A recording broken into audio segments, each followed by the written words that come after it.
ಸಿಂಹ ರಾಶಿ, ರಾಹುವಿನ ಅಂತಿಮ 188 ದಿನಗಳ ಮಹಾಕ್ರಾಂತಿ. ಎಲ್ಲರಿಗೂ ನಮಸ್ಕಾರ. ಸಿಂಹ ರಾಶಿಯ ನನ್ನೆಲ್ಲ ಆತ್ಮೀಯ ಬಂಧುಗಳೇ, ನಮ್ಮ ಚಾನೆಲ್ಗೆ ನಿಮ್ಮೆಲ್ಲರಿಗೂ ತುಂಬು ಹೃದಯದ ಸ್ವಾಗತ.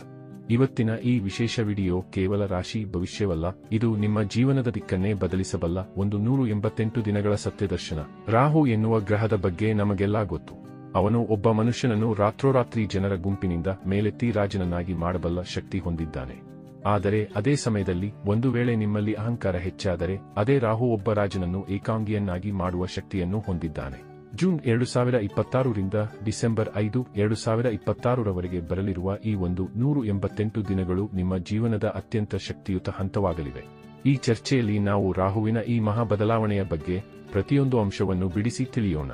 ನಿಮ್ಮ ಜೀವನದಲ್ಲಿಯೂ ಏನಾದರೂ ಸಮಸ್ಯೆಗಳು ಬಾಧಿಸುತ್ತಲಿದ್ದರೆ ಈ ಕೂಡಲೇ ಸ್ಕ್ರೀನ್ ಮೇಲೆ ಕಾಣ್ತಿರುವ ನಮ್ಮ ಗುರೂಜಿ ನಂಬರಿಗೆ ಕರೆ ಮಾಡಿ ಶೀಘ್ರವೇ ಶಾಶ್ವತ ಪರಿಹಾರ ಕಂಡುಕೊಳ್ಳಿ. ವೀಕ್ಷಕರೇ, ರಾಹು ಈಗ ನಿಮ್ಮ ರಾಶಿಯ 7ನೇ ಮನೆಯಲ್ಲಿ, ಅಂದರೆ ಕುಂಭ ರಾಶಿಯಲ್ಲಿ ಕುಳಿತಿದ್ದಾನೆ. ಈ 7ನೇ ಮನೆ ಎಂದರೆ ಅದು ಕೇವಲ ಮದುವೆ ಮಾತ್ರವಲ್ಲ, ಅದು ನಿಮ್ಮ ಪಾಲುದಾರಿಕೆ, ಸಮಾಜದಲ್ಲಿ ನಿಮ್ಮ ಗೌರವ, ವ್ಯವಹಾರದ ಒಪ್ಪಂದಗಳು ಮತ್ತು ಸಮಾಜದ ಜೊತೆಗಿನ ನಿಮ್ಮ ಸಂಬಂಧವನ್ನು ಸೂಚಿಸುತ್ತದೆ. ರಾಹು ಎಲ್ಲಿ ಕುಳಿತುಕೊಳ್ಳುತ್ತಾನೋ ಅಲ್ಲಿ ವಿಷಯಗಳನ್ನು ಎಂದಿಗೂ ಸಾಮಾನ್ಯವಾಗಿರಲು ಬಿಡುವುದಿಲ್ಲ. ಕಳೆದ ಕೆಲವು ತಿಂಗಳುಗಳಿಂದ ನೀವು ಸಂಬಂಧಗಳಲ್ಲಿ ಗೊಂದಲ ಅಥವಾ ಜನರ ಮೇಲೆ ನಂಬಿಕೆ ಇಡಲು ಕಷ್ಟಪಡುವಂತಹ ಪರಿಸ್ಥಿತಿಗಳನ್ನು ಅನುಭವಿಸಿರಬಹುದು. ಆದರೆ ಈಗ ರಾಹು ತನ್ನ ಅಂತಿಮ ಆಟ ಶುರು ಮಾಡಲಿದ್ದಾನೆ.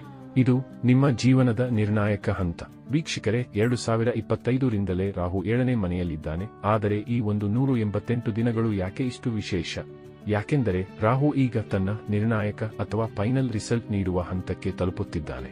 ಇದುವರೆಗೆ ನಿಮ್ಮ ಮನಸ್ಸಿನ ಒಳಗಡೆ ನಡೆಯುತ್ತಿದ್ದ ಯೋಜನೆಗಳು ಈಗ ಹೊರಬಂದು ಸಮಾಜಕ್ಕೆ ಕಾಣಿಸಲಿವೆ. ಶಾಸ್ತ್ರಗಳು ರಾಹುವನ್ನು ಸಂಮೋಹನಕಾರಕ ಎಂದು ಕರೆಯುತ್ತವೆ, ಅಂದರೆ ಜನರನ್ನು ಆಕರ್ಷಿಸುವ ಮತ್ತು ಭ್ರಮೆ ಹುಟ್ಟಿಸುವ ಗ್ರಹ. ಈ 188 ದಿನಗಳಲ್ಲಿ ನಿಮ್ಮ ವ್ಯಕ್ತಿತ್ವದಲ್ಲಿ ಮತ್ತು ನಿಮ್ಮ ಸಾರ್ವಜನಿಕ ಬಿಂಬದಲ್ಲಿ ಒಂದು ದೊಡ್ಡ ಬದಲಾವಣೆ ಖಂಡಿತವಾಗಿಯೂ ಸಂಭವಿಸುತ್ತದೆ. ರಾಹು ನಿಮ್ಮನ್ನು ಇನ್ನು ಮುಂದೆ ಸಾಮಾನ್ಯ ಮನುಷ್ಯನಾಗಿ ಇರಲು ಬಿಡುವುದಿಲ್ಲ. ವೀಕ್ಷಕರೇ, ಈ ಅವಧಿಯಲ್ಲಿ ನಿಮ್ಮ ಮಾತುಗಳ ಪ್ರಭಾವ ಹೆಚ್ಚಾಗುತ್ತದೆ. ನೀವು ಒಂದು ಸಭೆಯಲ್ಲಿ ಮಾತನಾಡುತ್ತಿದ್ದರೆ ಎಲ್ಲರೂ ನಿಮ್ಮ ಕಡೆಗೆ ತಿರುಗಿ ನೋಡುವಂತಹ ಆಕರ್ಷಣೆ ನಿಮ್ಮಲ್ಲಿ ಉಂಟಾಗುತ್ತದೆ. ನಿಮ್ಮ ಸಾಮಾಜಿಕ ವಲಯ ಬದಲಾಗಬಹುದು ಮತ್ತು ಹೊಸ ಪ್ರಭಾವಶಾಲಿ ವ್ಯಕ್ತಿಗಳ ಪರಿಚಯವಾಗಬಹುದು. ನಿಮ್ಮ ಜನಪ್ರಿಯತೆಯಲ್ಲಿ ಒಂದು ದೊಡ್ಡ ಏರಿಕೆ ಕಂಡುಬರಲಿದೆ. ವಿಶೇಷವಾಗಿ ನೀವು ಕಲೆ, ರಾಜಕೀಯ ಅಥವಾ ನಾಯಕತ್ವದ ಗುಣ ಹೊಂದಿದ್ದರೆ ರಾಹು ನಿಮ್ಮನ್ನು ಜನರ ಗುಂಪಿನಲ್ಲಿ ಮಿಂಚುವಂತೆ ಮಾಡುತ್ತಾನೆ. ಇದು ನಿಮ್ಮನ್ನು ಆರ್ಡಿನರಿ ಸ್ಥಿತಿಯಿಂದ ಎಕ್ಸ್ಟ್ರಾ ಆರ್ಡಿನರಿ ಸ್ಥಿತಿಗೆ ಕೊಂಡೊಯ್ಯುವ ಸಮಯ. ವೃತ್ತಿ ಜೀವನದಲ್ಲಿ ಸ್ಫೋಟಕ ಬದಲಾವಣೆಗಳು. ವೀಕ್ಷಕರೇ, ಸಿಂಹ ರಾಶಿಯವರ ವೃತ್ತಿ ಜೀವನದಲ್ಲಿ ಈ 188 ದಿನಗಳಲ್ಲಿ ಸ್ಫೋಟಕ ಬದಲಾವಣೆಗಳು ಸಂಭವಿಸಬಹುದು. ರಾಹು ಹಠಾತ್ ಧನ ಲಾಭ ಮತ್ತು ಅಧಿಕಾರದ ಕಾರಕ. ವಿದೇಶಿ ಸಂಪರ್ಕಗಳಿಂದ ನಿಮಗೆ ವ್ಯವಹಾರದಲ್ಲಿ ದೊಡ್ಡ ಲಾಭವಾಗಬಹುದು. ಬಿಸಿನೆಸ್ ಪಾರ್ಟ್ನರ್ಗಳಿಂದ ನಿರೀಕ್ಷೆಗೂ ಮೀರಿದ ಸಹಕಾರ ಸಿಗಬಹುದು. ನೀವು ಉದ್ಯೋಗದಲ್ಲಿದ್ದರೆ ನಿಮ್ಮ ಅಧಿಕಾರ ಮತ್ತು ಪ್ರಭಾವ ಹೆಚ್ಚಾಗುವ ಸಾಧ್ಯತೆಗಳಿವೆ. ರಾಹು ನಿಮಗೆ ಹೊಸ ನೆಟ್ವರ್ಕಿಂಗ್ ಅವಕಾಶಗಳನ್ನು ತಂದುಕೊಡಲಿದ್ದಾನೆ. ಇದು ನಿಮ್ಮ ವೃತ್ತಿ ಜೀವನವನ್ನು ಹೊಸ ಎತ್ತರಕ್ಕೆ ಕೊಂಡೊಯ್ಯುತ್ತದೆ. ಡಿಜಿಟಲ್ ಯುಗ ಮತ್ತು ನಿಮ್ಮ ಯಶಸ್ಸು. ಬಂಧುಗಳೇ, ಇಂದಿನ ಕಾಲದಲ್ಲಿ ರಾಹು ಎಂದರೆ ಇಂಟರ್ನೆಟ್ ಮತ್ತು ತಂತ್ರಜ್ಞಾನ.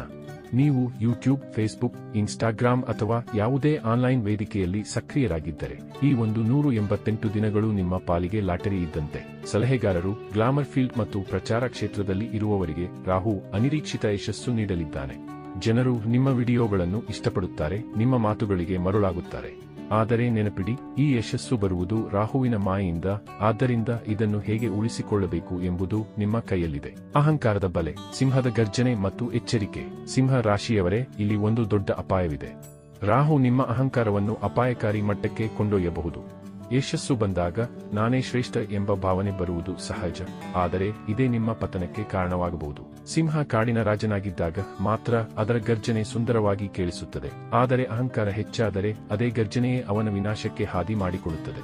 ಆದ್ದರಿಂದ ನೀವು ಎಷ್ಟೇ ಎತ್ತರಕ್ಕೆ ಬೆಳೆದರೂ ನೆಲದ ಮೇಲೆ ಕಾಲಿರಲಿ. ವಿನಮ್ರತೆಯಿಂದ ಇದ್ದರೆ ಮಾತ್ರ ರಾಹು ನೀಡುವ ಈ ಯಶಸ್ಸು ಸ್ಥಿರವಾಗಿ ಉಳಿಯುತ್ತದೆ.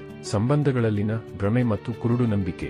ವೀಕ್ಷಕರೇ, ರಾಹು ಅನಿರೀಕ್ಷಿತ ಗ್ರಹವಾಗಿದ್ದರಿಂದ ಸಂಬಂಧಗಳ ವಿಷಯದಲ್ಲಿ ನೀವು ಬಹಳ ಜಾಗರೂಕರಾಗಿರಬೇಕು. ಪಾಲುದಾರಿಕೆ ಅಥವಾ ಸ್ನೇಹದಲ್ಲಿ ಯಾರನ್ನೂ ಕುರುಡಾಗಿ ನಂಬಬೇಡಿ. ನೋಡಲು ಪರಿಪೂರ್ಣವಾಗಿ ಕಾಣುವ ಸಂಬಂಧಗಳು ಒಳಗಿನಿಂದ ವಿಭಿನ್ನವಾಗಿರಬಹುದು. ರಾಹು ಮೊದಲು ಮನುಷ್ಯನಿಗೆ ಸುಂದರವಾದ ಕನಸುಗಳನ್ನು ತೋರಿಸುತ್ತಾನೆ ಮತ್ತು ನಂತರ ಅವನ ಬುದ್ಧಿಯ ಪರೀಕ್ಷೆ ತೆಗೆದುಕೊಳ್ಳುತ್ತಾನೆ.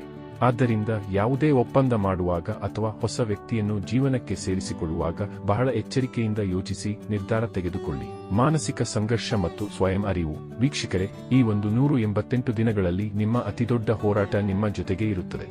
ನೀವು ಓವರ್ ಥಿಂಕರ್ ಆಗಬಹುದು, ಅಂದರೆ ಅತಿಯಾದ ಆಲೋಚನೆ ನಿಮ್ಮನ್ನು ಕಾಡಬಹುದು.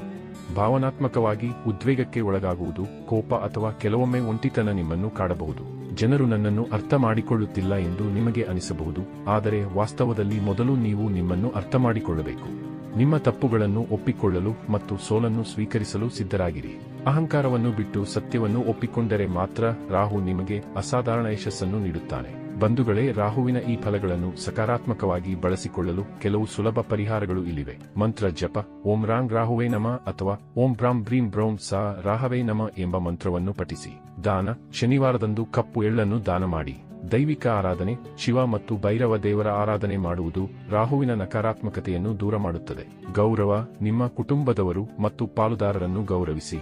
ರಾಹು ಮೊದಲು ನಿಮ್ಮನ್ನು ಜನರ ಗುಂಪಿನಲ್ಲಿ ಮಿಂಚಿಸಿ, ನಂತರ ನಿಮ್ಮ ನಿಜವಾದ ಗುರುತನ್ನು ನಿಮಗೆ ತೋರಿಸುತ್ತಾನೆ. ಈ 188 ದಿನಗಳ ಪ್ರಯಾಣ ಸುಖಕರವಾಗಿರಲಿ. ಮಾಹಿತಿ ಇಷ್ಟವಾಗಿದ್ದರೆ ಸಬ್ಸ್ಕ್ರೈಬ್ ಮಾಡಿ ಮತ್ತು ಕಾಮೆಂಟ್ನಲ್ಲಿ ಹರ ಹರ ಮಹಾದೇವ ಎಂದು ಬರೆಯಿರಿ.